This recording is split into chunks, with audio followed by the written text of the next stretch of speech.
To get rid of those pesky ads, request stories, listen to unlisted and bonus episodes, and to chat with the gang, support us by clicking the description link. Jen, what are we drinking today? So this is from a local brewery, Ghost Monkey Brewery. The name is For Fox's Sake, and it is a sake lager. Yeah, I think it's really good. And Nicole found me this 80-second Airborne mug. It's so cool. She found a set of them. Too, yeah. Well, it's so cool until you've been in the 82nd, and then it just sucks. Yeah. Don't you think this is a nice Goodwill find? Yeah, I think so. Yeah. This is the old logo for them. I'm pretty sure the 82nds changed their logo. Vintage. Did you taste this? You want? This will sell. I mean, I know we're not going to sell it. Did you watch these? Yeah, Yes. she did. Oh, good. Well, with monkeypox going around, you can't be too careful. We have quite a few folks on here. We've got Wolfie, Shram, let's see, Martin, Jesus. Ashley, Natasha, Damn, everyone's excited to hear this. Sarah. Sarah's new, I believe. Sarah. Hey, Sarah. Sarah. Well, shit, I better put a story together real quick. I'm just kidding. I don't have one. I'm just kidding. I got one. These guys will be here all the time. One time at Goodwill, I found a large glass jar with weed in them, Shamarama said. That's amazing. Only in California, I feel like. Yeah. Yeah. But that's too funny. That's amazing. So what's up, all you guys? Oh my gosh, there's so many people on. That is I'm good. crazy. What's up, everybody? This is episode trace of our best friend BF, Bob Berdella. All right, dude, check out this right quick. So I've seen some photos of Bob Berdella. What is his name? Berdella. Bob Berdella. But I've never, ever seen this photo. This is freaking epic. Let me know what you guys think of this one right here. How about that one? Wow. He's reminds me of that statue with the guy. The thinker. Yeah, the thinker. There you go. Is this like a posing for? JC Penney special where you go to the But photos? it's by himself. Like, This is a There's year. nothing against the rules that says you can't get a personal photo shoot, though. The Is this caps- for his, like, is it store? for Bob's Bizarre Well, Bazaar? hold on. No. So His bizarre, you mean? the caption reads as follows. This series of studio portraits was taken in the fall of 1987 by Linda Rice, co-owner of Color Classics. Berdella had the pictures made as a Christmas present for his parents. Of the half-hour portrait session, she said, quote, "He's real good in front of a camera. He knew exactly what he wanted. I've been..." Wait, and it was this? Yeah, This is exactly what he wanted? I guess so. Blue Steel. I'm sorry, like, that's... Awesome. Do you think he played that song, I'm Too Sexy Boy? Was it out by then? Right Said Fred, when were they around? Gosh. I don't know. I feel like that's close. But, I mean, this is like... I want that one with the sombrero on his head so I can hang it in my office as, like, someone I know. That is crazy. That's special. That is a very special gift that you gave us. Thank you. Thank you. All right, let's get into some BF. What does BF stand for? Best friend. Best friends. Either that or what's the other one that stands for? Butt fucking. Butt fucking. It is butt fucking. Also, FRT, F does not mean fart fuck. It means front fuck. Just in case you're wondering. I thought it meant fart fuck, which is the same as a butt fuck. But No, it's not. That's not a real thing, is it? in my head, where I Oh, just made up God, the dude. term, it is. I hate that word. We don't say the F word in this house at all. Not the FART word. Correct. Yeah. It is poot in this house. And that is all it is.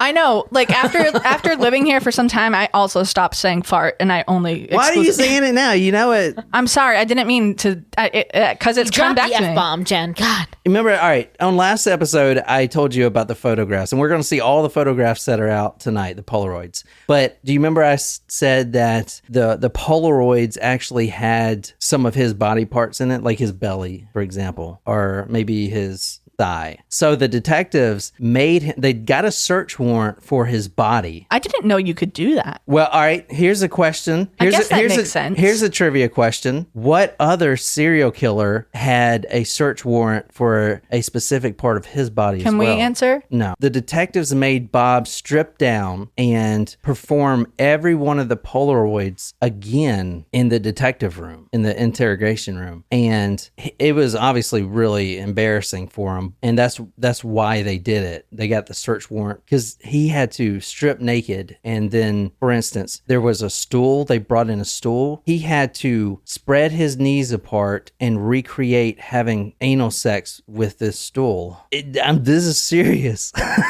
He really had to do this. Sorry, I had to do a mental double take because I was listening and then I was like, okay. So he had to BF and FRT FU in these photos with a stool. No, FF. FF is front fuck. I don't know. Yes, he had to do that. Also, the detective put out his finger and he had a glove on because no one wants freaking Ron Jeremy to touch you, you know? So he has a glove on and Bob Berdella had to pretend was a carrot because in one of the photos, Bob Berdella has a carrot. And this photo, I was reading about it, it took a long time to get because he wouldn't do his arm right. Like he was grasping a carrot like this. So they had to like redo the shot numerous I was going times. to ask if he like tried to like fake like he didn't do it. Be like, is this how you do it? And I was about to say like a guy that's comfortable in front of a camera like that is not going to be able to fake it because it's just so natural for him.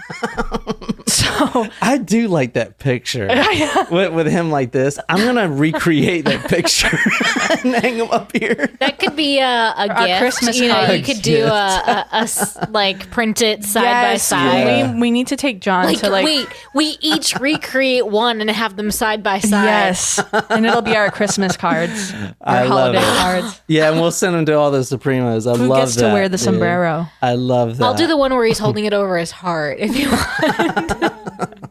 We're actually starting with the second victim tonight. Remember we stopped... Wait, where did we stop last week? We were talking about the first victim. We talked about the last victim, and then we talked about the first victim. How many victims are there? All right. This is Robert Sheldon. He is the third victim. You see, this is one of the Polaroids. He is the caption here from the Kansas City Police Department. Robert Sheldon, after being drugged into unconsciousness by Berdella. So you see him there. Mm-hmm. Now, this is a very mild photo. Yeah. From what you're going to see. And with these photos, it's important to look at the shock value of their eyes, especially because they're getting tortured. Not this guy, obviously. Right. But, I mean, he was getting tortured, but he's unconscious. Well, that's one of the questions I had yesterday. Like, how do you, in these pictures, because you said there were different pictures, like ones when they're sleeping, ones with them unconscious, one with them dead. Like how it, like you can't necessarily tell in the pictures. Yeah, I know. You can't tell. That's true. I'm going to read this as a quote from Bob Berdella. He says, quote, Robert first showed up at my house April 10th and died on April 14th. He died basically in the same manner and cause that Jerry Howell died. We covered the Jerry Howell victim last time, and that's the one that was strung up. This guy was strung up, and remember, it was his first kill by Berdella, so he didn't do the torture thing. Yeah, he was hanging upside down. Yes, and then he was basically drained. Yeah. So that was before Bob Berdella got into his routine. A lot of these victims, most of them, and there were 7, most of the victims die from some part of the torture method, and they don't know the exact causes because they only found the skulls. But most people think it's because the vomit, they would choke on their own vomit while the gag is in their mouth type of thing, and that would kill them. But Bob did take all those notes in his journal, so we do see when they died, but we just don't know how they died. But he does say that on this one specifically that he did put a trash bag over this man's head and let that do the trick. Now he would put the bag over his head and then go like feed his dogs. So that's what a psychopath is. Like it's just something to do. Like it's another task. Okay, I gotta kill this guy right quick. I gotta put the bag on his head and I gotta feed the dogs. Like there's no empathy there, right? It's kind of crazy. On the to-do list. Yeah, unless he had ADHD, which, I mean, like, for me personally, I suffer kind of with, like, I'll be doing a task and, like, I could be doing my dishes and then I remember, oh, crap, I have to take the trash out, and I'll stop what I'm doing and take the trash out, and then I'll come back and then I'm like, oh, but since I'm taking the trash out, I might as well do the recycling. And if I'm doing the recycling, then I need to make sure that I take everything out of my car. And if I take everything out of my car, I should probably vacuum my car out type of, you know what I mean? Oh God, that gave me anxiety. It is anxiety provoking, yes. Jesus Christ. Now, I want to read that one one last thing again. So he says, on that one, the Sheldon one, Sheldon died when I put a trash bag over his head, tied it, and allowed him to suffocate. So he used the word allowed. You know what I'm saying? Well, yeah. He's in control. I mean, I'm not saying He's in control, yeah. Yeah. But I mean, I don't think a regular person would use the word allow. Oh, I allowed him to suffocate, you know? Yeah, I don't know. It just sounds kind of weird to me. Anyway. Yeah, I get what you're saying. Robert Sheldon was once a boarder, and like a lot of the victims, he was a drug addict as well. And Something flew on my face. fuck, dude, you just hit yourself in the face? A bug flew on my nose. Like it So was. you like popped yourself in the face? Did that not hurt? No, I mean, it was better than having a bug on my nose. Did you get it? I think so. It's still there. No, it's not. Use your fist. Shut up. Cut it with this box cutter. That's fucked. Robert Sheldon showed up because he wanted to buy some Thorazine from Bob Berdella. Remember I said, so Bob Berdella had all the best drugs because he has 3 chow chows, and most of those drugs that people couldn't get and only can get from Bob Berdella were the animal tranks. And those things put you out completely. And people like that. I guess the druggies back then loved that. I don't think that's the thing anymore. Maybe it is. So from time to time, this guy did live with Bob as a boarder, $125 a month. So they did know each other, right? That's pretty reasonable. Yeah. But even then, Robert Sheldon failed to pay rent, and then one day he was just gone. But then he would show up 2 years later and, you know, spark a friendship again, and Bob would let him move in, and then the same thing happens. So in Bob's mind, these people that he's being nice to and getting off the street and letting live in his house and have to deal with them not paying rent and then being drunk all the time and whatever, like they're using him. So when it comes time to kill this guy, putting a bag over his head is, you know, kind of what he deserves in Bob's mind. Does that make sense? Mm-hmm. This is the journal before the Sheldon murder reads as follows. Quote, RS on binge, which means that Robert Sheldon was staying at the house and he's binge drinking again, not paying rent, just complete drunk all the time. An hour or so later after he wrote that, Bob Berdella injected him in the neck with animal tranquilizers. How long do those take to kick in? Because it's weird. when you Pretty think- quick, I guess. When you think about dosages in animals, like for dogs, you have to cut a human dose because it's a smaller being. So I wonder how much you would have to give a person of an animal tranquilizer. At this point, Bob Berdella takes off his own pants and Robert Sheldon's pants because Sheldon is now unconscious. He is out. This animal trank has got him. So now all Bob's got to do is bring him to the second floor and tie him up, put a dog collar on him, start his thing. The next entry was, quote, 11:15, and the journal entry beside it said BF, which means best friends. Yeah. Right? Well, that's what best friends do, right? I mean, At 11:25, so 10 minutes later, was the next entry, and that entry said DC. Anyone want to take a guess what DC is? something cucumber. Dick carrot, dick cucumber. Dick Carrot. I feel like Jen's onto something. I mean, We know he used vegetables. yeah. We also know he used drain cleaner. Oh yeah, Drano. DC stands for drain cleaner oh boy. in the eye with the cotton swabs. Oh yeah, And he would swab it in his eyes. yeah. That's terrible. What's wrong with you? We don't like to think about it. Yeah, that's. Yeah. But you're right though. Like compared to like our first couple episodes of reactions, I'm just like, oh. But the detective asked, quote, now, when you say drain cleaner, are you referring to something like Drano? Bob Berdella says the following. Yes, it was a cotton swab of the drain cleaner. I placed it in his left eye, and I did that to obviously damage his eye and cause some pain. Well, at least he's being honest. Berdella said, as if the question were an unnecessary one, perhaps getting into being able to permanently damage his eyes, which would have then made it easier to keep him and control him. That's what Bob Bob Berdella says. So if I can damage his eyes, I can keep him. So at this point, he's starting to, and this is third, so he's starting to refer to these people as captives. He knows he can't let them go. He already decided that because they would just go to the cops. He's in it now. Yeah, exactly. So he's in it. So, I got to keep him. I might as well control him. And what's the best way to do that is cut off his senses. You take the eyes out, at least temporarily blind them. Remember I said the thing about the caulk? You caulk their ears so they can't hear anything. You know what I'm saying? And then you put Drano, shoot it into their vocal cords so they can't speak. You got like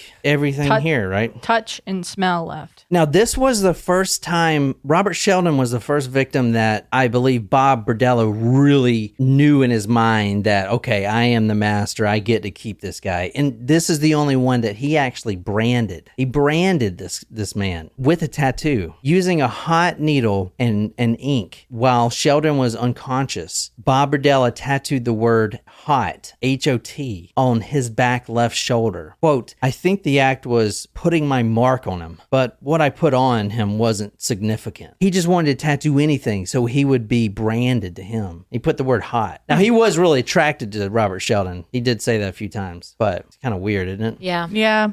So Sheldon wakes up. He's pleading for his life. The next journals read as follows: S and then a space and then W. Y'all won't guess that, so I'll tell you what it is. That means soap and water enema. Remember I showed you the actual enema that they were using? That came right before another journal entry that said CF, which is Carrot fuck. Carrot fuck. I can guess pretty much anything that ends in F in these journals, and that's about it. Okay. John gets an absolute kick out of it when you say it, though. He gets so giggly. The whole episode, I'm just going to loop you saying carrot fuck, carrot fuck, carrot fuck, carrot fuck. Do like different.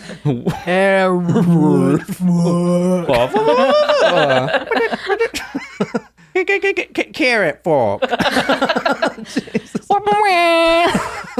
So he does give an enema before this. Now, the thing about the carrots and the cucumbers, he would do interchangeably. Usually with cucumbers, he would do C-U-C-F for cuke, and then carrot would just be CF. But I want to say... So he really should have called it a cuck fuck. Yeah.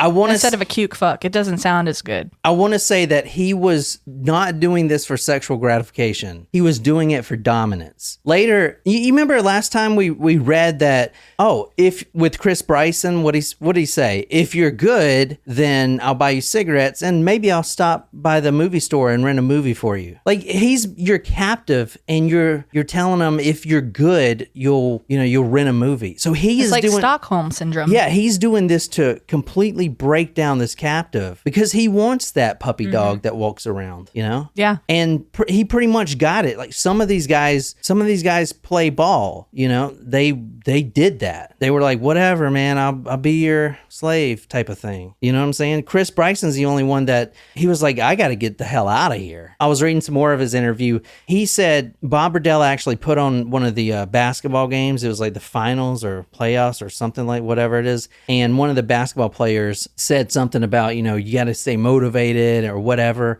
And that's what motivated Chris Bryson to get out. Kind of interesting. He and Bob Berdella had that on in the background. But most of these guys, they accepted it, which is, you're getting fucked with carrots. You got electric shocks going into your testicles. Like, what the fuck? In your eyeballs? Crazy shit. Well, he said that when Chris Bryson cut off his ropes, he ran to the window expecting it to be all locked and bolted. The thing basically fell out of the freaking thing. Yeah. He said that the window lifted right up. He was like, what the hell? So you can see that Bob Berdella is really not, he's really not taking the time to do things right. Either that or he was just overly confident in his knot tying abilities and the fact that no one would test him to do that. He probably was banking on the fact that his captives eventually would just give up and not try to escape. Later that morning, in the journal, it reads as follows. Acupuncture with needles. Quote, I tried to see what kind of response using regular hypodermic needles of pain spots or where the spots he would react to. Now, Bob Berdella found a couple spots that worked best. And one of those spots were putting that little needle, a tiny little needle, under your fingertips. Oh, I don't like that. So think about a lot of little needles under, like you kind of pull your skin back. I'd rather not. On your finger. And Nope. and you can, there's that little space right there. You're putting, and these are acupuncture needles. These are actual, because remember, he has that shop, so he has access to this stuff. Right. So he has these acupuncture needles, and he's putting, I don't know, probably 100 in every, in the entire two hands under the fingernails. And he's probably pushing them in there pretty far. That would be kind of bad. Is it bad that I think that so far that's one of his worst torture techniques? Skeeves me out. Yeah, that's... Well, this is one of his first, too. Remember, we had started with, like, the last. He's already got his thing. So now he's building it up. He's trying things. You know how serial killers, they try things. Yeah. That's why the MO changes. They're like, oh, I didn't like choking her to death with, her shoestring. I'm going to just use, or my hands. Next time I'm going to use a shoestring or whatever. That's why the MO changes. So he's trying things. Later that night, he uses the letters EK, which in all the other entries, it would be EKG for the electric shocks, right? Mm-hmm. And this is interesting. This is another one of the innovative things that he did. He took two needles and stuck them in the back of Robert Sheldon and connected the wires to those and had him the electricity so he can kind of see it go straight into the body. Later, remember, he'd use a spatula, which is even smarter because he can move it around. Yeah. But yeah. So the next day, he binded his hands so tight with a piano wire. And the reason he did that was, quote, to cause nerve damage to the hands so that if I ever did untie him, he wouldn't have control or be able to use his hands. So, I mean, the piano wire is very thin. Yeah, like very thin. Is it thinner than like a guitar string? The very lowest. Well, Schramm could probably tell us, but the very lowest, not the G string, but the carrot string. Womp womp.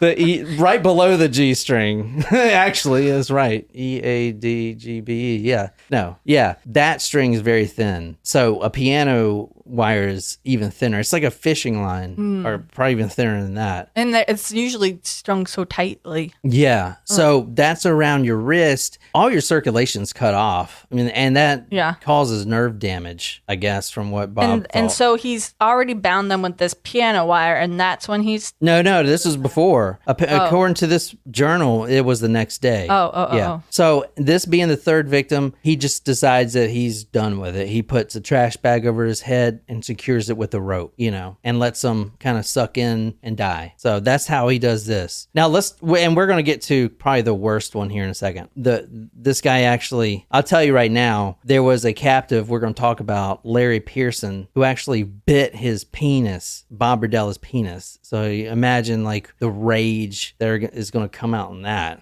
Yeah. I don't know. Anyway. I feel like that was smart, but also not smart to do. Oh, yeah. Like smart as in it could have helped you try to get away in that moment, but not smart because going forward would make your life even worse. So we talked about the background and everything last time. The basic MO with this guy is on the surface, he's a good guy. And like I said, I mean, ironically, if it wasn't for the murder stuff and the rape and torture, he does do good things for the community. Like real good things. Like he was taking in, as an adult, he was taking in troubled teens and getting them straightened out. Like he was really helping people, but he's just sexual. I'm trying to just had this like one little flaw. Yeah.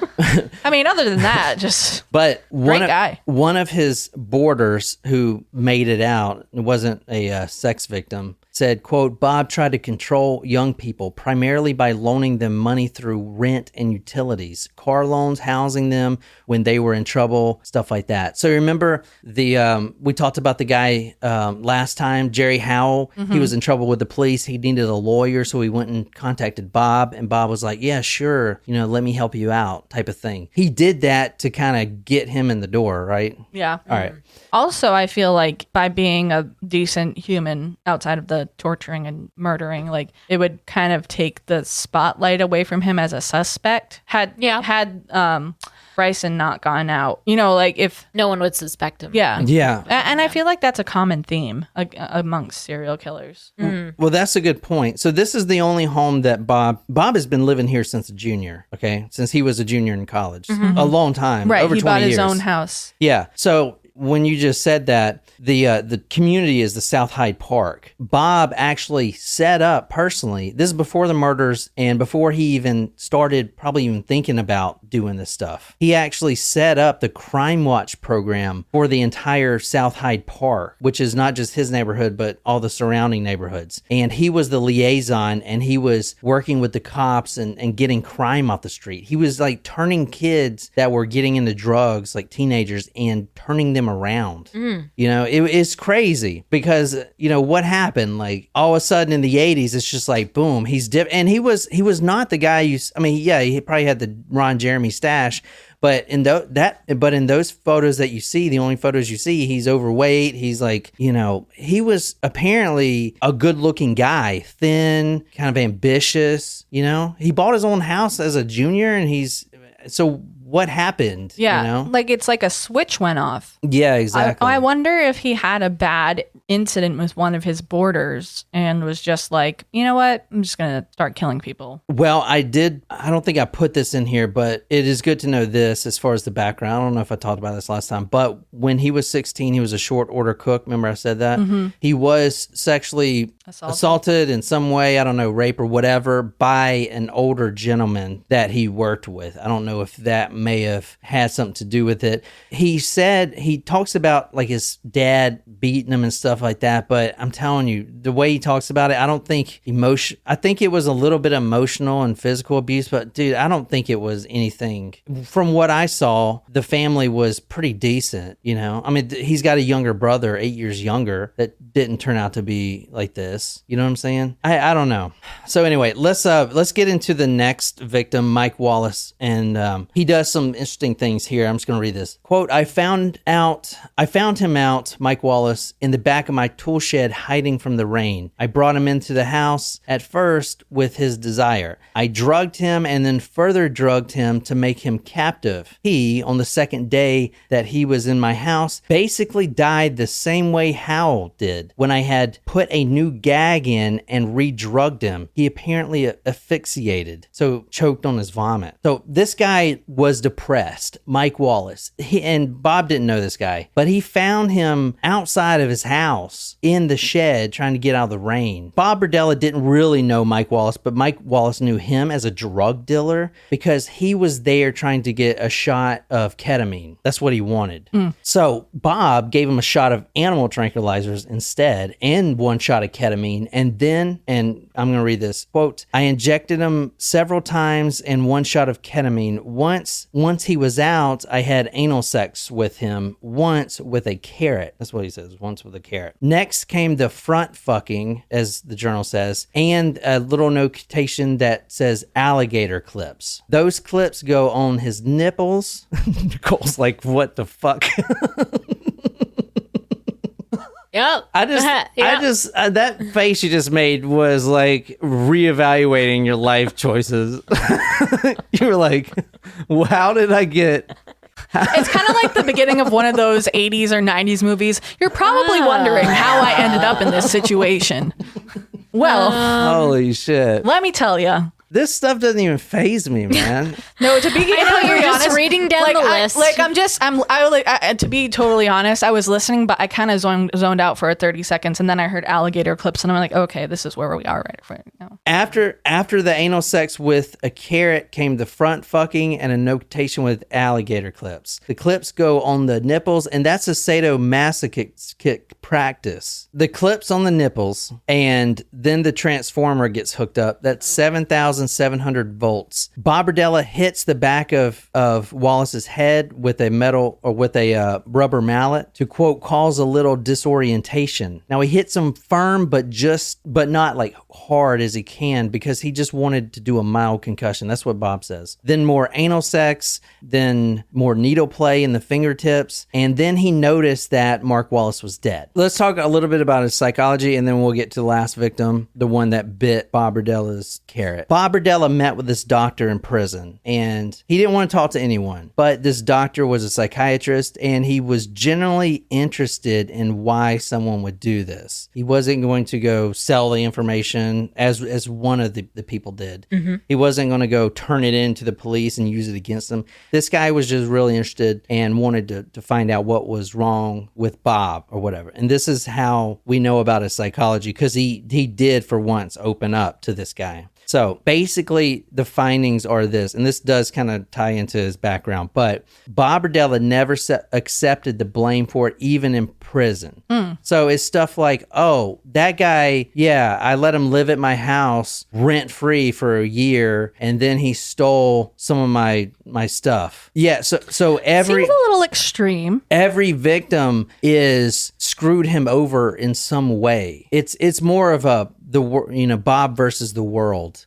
It's and I think for Bob, he's a psychopath, so he doesn't Bob Eats World. He really does not have any empathy or whatever. But a lot of these killers, I think they do it because the crimes are so horrible that they did that they can't rationalize the thought that they had control in doing it. Remember Jeffrey Dahmer? I mean, I know he was a psychopath too, but like he could not rationalize that he literally did all those things. Mm-hmm. You know what I'm saying? So he made up this other thing. And so for Bob, it's like the world's against me. Everyone's trying to screw me over type of thing. His father did love sports, but Bob was never athletic. And that was one of the things. The younger brother, 8 years younger, got all the attention. The father didn't even care about Bob at all. And a few times I saw that, and this is what he's opening up to the psychiatrist, that his father was physically and emotionally abusive. There was no drugs or alcohol in the family. He was raped at 16, as I said, where they grew up in Cuyahoga, Ohio. And as a line cook, he was assaulted in some way. In 1982, Bob talks about how he became emotionally invested in this Vietnam veteran who had a lot of substance and emotional PTSD type of problems. Mm-hmm. And that relationship really stuck with him. And I don't know what happened. He didn't get into the details, but it was traumatic for him, whatever it was. He never disclosed anything other than that. This is from what the psychiatrist says, quote, in general, Mr. Berdella has never been comfortable with homosexual individuals and has some significant degree of ambivalence about these relationships. Just like Dahmer, right? Just like not all. A lot of the killers that we covered that, okay, it's like, obviously you're homosexual because your victims are men, but they don't want to admit it. And I think a lot of it is because their religious backgrounds. Like his father is Irish Catholic, although Bob Berdella was pretty much atheist. That still weighs on him. And remember, Jeffrey Dahmer is the same way. Like God, remember he had that 2-year struggle, and that was with his homosexuality, shame, but guilt. But at the end of the day, your victims are men, and that's what you know what I'm saying? Like just admit it. Like, well, I mean, I don't know. That's not my forte. I can see that, but I can also see how they may not be homosexual. They may be like bi-curious or have some sort of interest in exploring their sexuality, but that doesn't necessarily make them gay. But it could be, for example, his father was, Irish Catholic, and he was raised that way. And because he was raised that way, and I'm not saying him specifically, because in this case he did perform homosexual acts. on his victims, but like he could be killing them. You know, some serial killers could be killing homosexuals because they have it could be a hate crime. The same way that some serial killers target other sex workers because they feel, you know, it's kind of, they're kind of in their terms like cleansing society of, you know, these things that shouldn't be done. So yeah, interesting. The Green River Killer is like that. that's who I was thinking of. Yeah, I'm helping society. I killed 30 prostitutes. I mean, okay. I know when to shut up here. All right. So Bob Berdella, obviously, he has that Bob's Bazaar. He is interested in stuff like Taoism, Buddhism, witchcraft, occult stuff like that. But he's not satanic. They did go down the satanic road, but this was the freaking 80s. So everyone went down the satanic road? satanic panic. He said he only had to kill because he, quote, burned his bridges and went too far, like I said. For the control of his victims, he said that it, quote, reduced to the level of, say, a blow-up doll or a clay figure you would make as a kid and moving around, having complete control over it. Bob Berdella is known as the Kansas City Butcher and also the Collector, which is kind of a weird moniker. The reason why is because, quote, a film that I saw as a teenager that I guess had a lasting fantasy, a dark fantasy in my mind, was a film called The Collector about a man who lived the fantasy of kidnapping this one woman and then kept her as a captive in a small shed, trying at that point to build up a relationship with her when she was captive. And I think that's probably the first clear event that became a mental fantasy of myself that relates to any of this. There were incidents, thoughts prior to that movie. The movie just gave me the framework to be able to fantasize it, and in 84 I started allowing my dark fantasies to come true. Latin, we're done with Bob Berdella, but one more victim. Larry Pearson, he was the one right before the Chris Bryson who escaped. Now, this was the first that he actually drugged this guy's food. That's the first time I saw that, put trank in his food. Quote, he had been staying at my house in the summer of 87, and after a couple weeks, I drugged his food one night, tied him up, kept him in the basement for a week, and then with his cooperation, moved him up to the second floor where he stayed with me and was fully cooperative up until the evening of August the 5th of 1987. This man was completely compliant for a week. He bit Bob's penis so hard that it completely lacerated it. Bob had to go to the emergency room, and Oh my. He almost had a John Bobbitt moment. 3 shots of trank at 7:50 p.m. Bob Berdella takes Pearson down to the basement. He puts electrodes up to him and starts the electric shock treatment. At this point, Bob's also referring to these people as patients when he's talking to detectives. He's like, I then hooked up the electrodes to the patient. It's just like weird that he would do that. Yeah, that is weird. He then puts Drano in the throat like he always does. He keeps Pearson Tuesday the 23rd through the 28th in his basement. He makes Pearson call him, quote, Master Bob. This was the first time that, and Pearson is the first one that's he's really subservient to Bob. Piano wires on wrist. This is also the first time that Bob actually puts a dog collar on the victim. The next one would be Chris Bryson. And since Pearson is so subservient and loyal to Bob, he actually wears the dog collar, and when he's got to go pee, Bob walks Pearson to the bathroom with the dog leash and the collar. Like, you know, he does this throughout the house. Even Crazy. if he's like, and since he's so loyal, he kind of lets him like come down to the kitchen and make a sandwich. And let's go. I got the leash. But not loyal enough to not be on the leash. Well, not yet. Yeah, exactly. At night, the leash was tethered to the collar as usual, and then that collar was tethered to the bedpost. So just like a dog, the dog is sleeping right by the bed. Isn't that crazy? Yeah. I mean, he's getting this, and this is the last one that he's going to do right before the guy escapes. So, Yeah. I mean, I can imagine if he would have did 5 more, what it would have looked like. Yeah. You know what I'm saying? Yeah. Kind of crazy. I don't want to imagine. Berdella said, quote, one of the things I was teaching him was if I was, there with him and watching TV, I didn't want to be disturbed. I explained to him that if he created a problem, that I would just as soon move him back to the basement, that he would either behave himself or go back to the basement. He didn't want to go back to the basement. So he's kind of referring to him as a dog. Now, Pearson kept disturbing Berdella, and Berdella said, I informed him that he was going to get a couple shots of electricity electricity.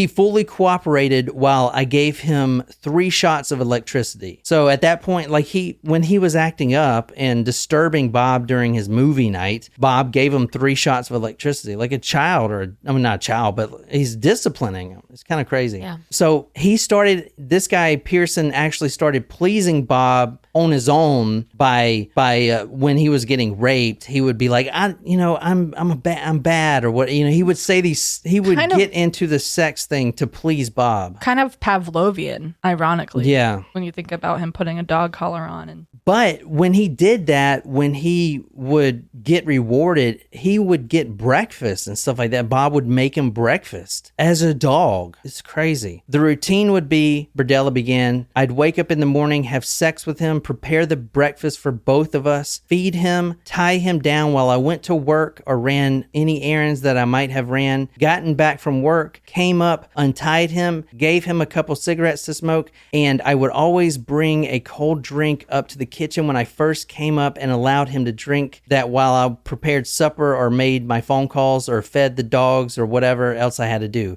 Then I would usually just go up and spend the rest of the evening with him unless I had some meeting or errands that I had to run. He would be very cooperative. He would allow me to tie him back down. All right.